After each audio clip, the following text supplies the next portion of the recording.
வணக்கம், என்னுடைய பெயர் சாருமதி. இன்று நாம் அசெம்பிளி ஆஃப் டவுட்டேல் மற்றும் டவல் பின் பற்றி கற்றுக்கொள்வோம். இந்த பயிற்சியின் முடிவில் உங்களால் பின்வருவனவற்றை கற்றுக்கொள்ள முடியும். டைமென்ஷனை வெர்னியர் ஹைட் கேஜ் வைத்து குறிக்கவும். ஃபைல் பகுதி 1, 2, 3 முதல் அளவு வரை. துளையிடுதல், மறுபயன்பாடு மற்றும் சரியான இடத்தில் தட்டுதல். தேவையான ஆழத்திற்கு கவுண்டர் போர். பகுதி 1, 2, 3ஐ டவல் பின் மற்றும் சீஸ் ஹெட் ஸ்க்ரூவுடன் இணைக்கவும் முடியும்.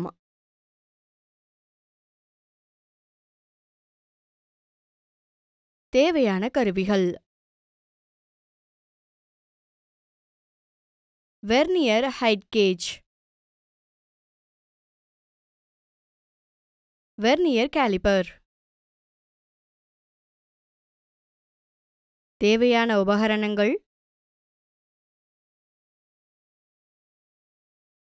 Lathe machine. தேவையான கருவிகள்: ரா மெட்டீரியல், ஆயில். ஒரு வேலையை தொடங்குவதற்கு முன்பு சில ஆரம்ப சோதனைகள் செய்யப்பட வேண்டும். அவை பின்வருமாறு: முதலில் ஸ்டீல் ரூலரை பயன்படுத்தி மூலப்பொருட்களை சரிபார்க்கவும். இணைத்தன்மை மற்றும் செங்குத்துத்தன்மையை பராமரிக்கும் ஒட்டுமொத்த அளவு பகுதி 1ஐ ஃபைல் செய்யவும். இணைத்தன்மை மற்றும் செங்குத்துத்தன்மையை பராமரிக்கும் ஒட்டுமொத்த அளவு பகுதி 2ஐ ஃபைல் செய்யவும். இணைத்தன்மை மற்றும் செங்குத்துத்தன்மையை பராமரிக்கும் ஒட்டுமொத்த அளவு பகுதி 3ஐ ஃபைல் செய்யவும். 3 பாகங்களையும் ஃபைலிங் செய்வது முடிந்ததும் அனைத்து பகுதிகளையும் மார்க்கிங்குக்கு தயார் செய்யுங்கள். பகுதி 1ஐ வரைபடத்தின்படி உயர அளவுகோலுடன் குறிக்கவும்.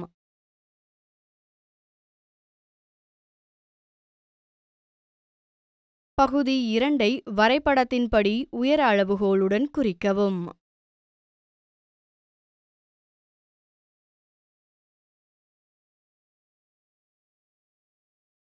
பகுதி 3ஐ வரைபடத்தின்படி உயர அளவுகோலுடன் குறிக்கவும்.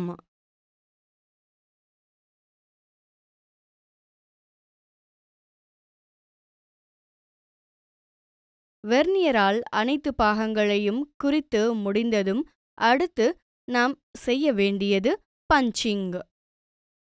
பகுதி 1இல் பஞ்ச் விட்னஸை குறிக்கவும். பகுதி 2இல் பஞ்ச் விட்னஸை குறிக்கவும். பகுதி 3இல் பஞ்ச் விட்னஸை குறிக்கவும். மூலப்பொருட்கள் பரிசோதிக்கப்பட்டு அனைத்து பாகங்களும் ஃபைலிங் செய்யப்பட்டு பின்னர் அவை வெர்னியர் ஹைட் கேஜ் மூலம் குறிக்கப்பட்டு இறுதியாக அவை விட்னஸ் மார்க்கில் பஞ்ச் செய்யப்பட்டுள்ளன. இப்போது அனைத்து ஆரம்ப சோதனைகளும் முடிந்துவிட்டன. அடுத்து செல்வோம். முதலில் நாம் முதல் பகுதியை செய்ய ஆரம்பிப்போம்.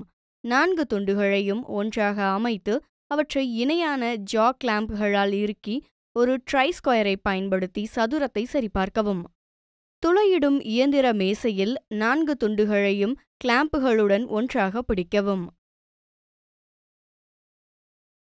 பகுதி 2இல் 2 துண்டுகளிலும் மைய துளையிடல். துளையிடும் இயந்திரத்தில் 5.8 mm துளையை பொருத்தி துளையிடும் சக்கிலிருந்து மைய துளையை அகற்றவும்.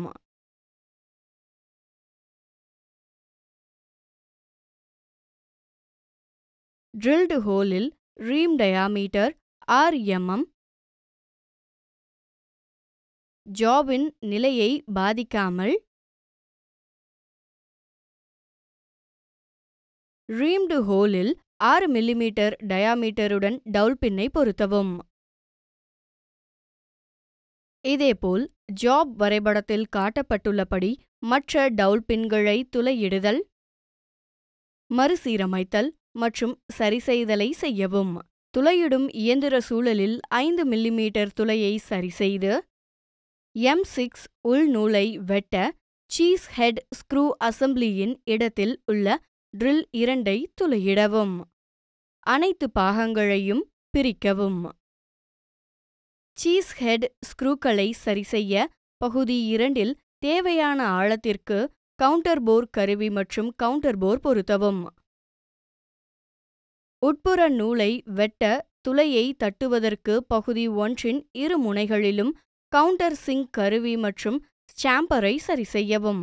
பகுதி 1ஐ பெஞ்ச் வைஸில் பிடித்து சீஸ் ஹெட் ஸ்க்ரூஸை சரிசெய்ய M6 உள்நூலை வெட்டவும்.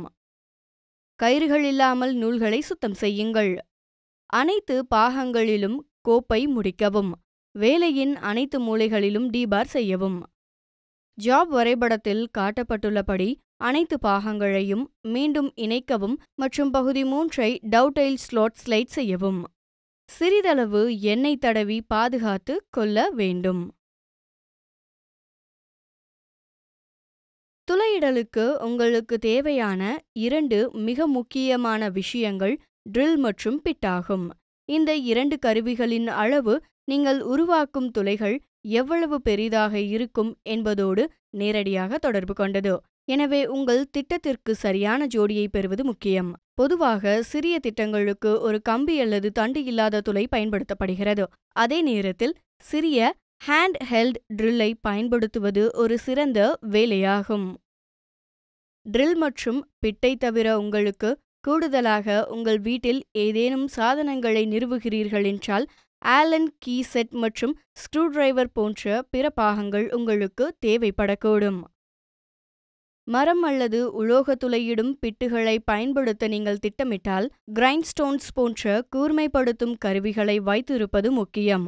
இதனால் அவை மந்தமாக இருக்கும்போது அவற்றை கூர்மை செய்ய முடியும். இப்போது துளையிடலை நிலைநிறுத்துவதற்கான பாகங்களை எவ்வாறு இணைப்பது என்று பார்ப்போம். கிளாம்ப் பயன்படுத்தி அசெம்பிள் செய்யவும். இணை தொகுதிகளை பயன்படுத்தி அனைத்து பாகங்களையும் ஒன்றாக பிடிக்கவும். ட்ரை ஸ்கொயரை பயன்படுத்தி ஸ்கொயர்னஸ் ஆஃப் அசெம்பிளி சரிபார்க்கவும். அமைப்பை தொந்தரவு செய்யாமல் துளையிடும் இயந்திர அட்டவணையில் அசெம்பிளியை வைத்திருங்கள். இன்று நாம் கற்றுக்கொண்டவற்றை பற்றி ஒரு முறை மேற்பார்வை பார்ப்போம். டைமென்ஷனை வெர்னியர் ஹைட் காஜ் வைத்து குறிக்கவும். ஃபைல் பகுதி 1, 2, 3 முதல் அளவு வரை. துளையிடுதல், மறுபயன்பாடு மற்றும் சரியான இடத்தில் தட்டுதல். தேவையான ஆழத்திற்கு கவுண்டர் போர். பகுதி 1, 2, 3ஐ டவல் பின் மற்றும் சீஸ் ஹெட் ஸ்க்ரூஸுடன் இணைக்கவும். எனவே டவுடெயில் மற்றும் டவல் பின் அசெம்பிளியை எவ்வாறு இணைப்பது என்பதை நாம் கற்றுக்கொண்டோம். இதில் உங்களுக்கு தெளிவான புரிதல் இருக்கும் என்று நம்புகிறேன். இந்த பயிற்சியை உங்கள் பயிற்றுவிப்பாளரின் உதவியுடன் செய்யுங்கள்.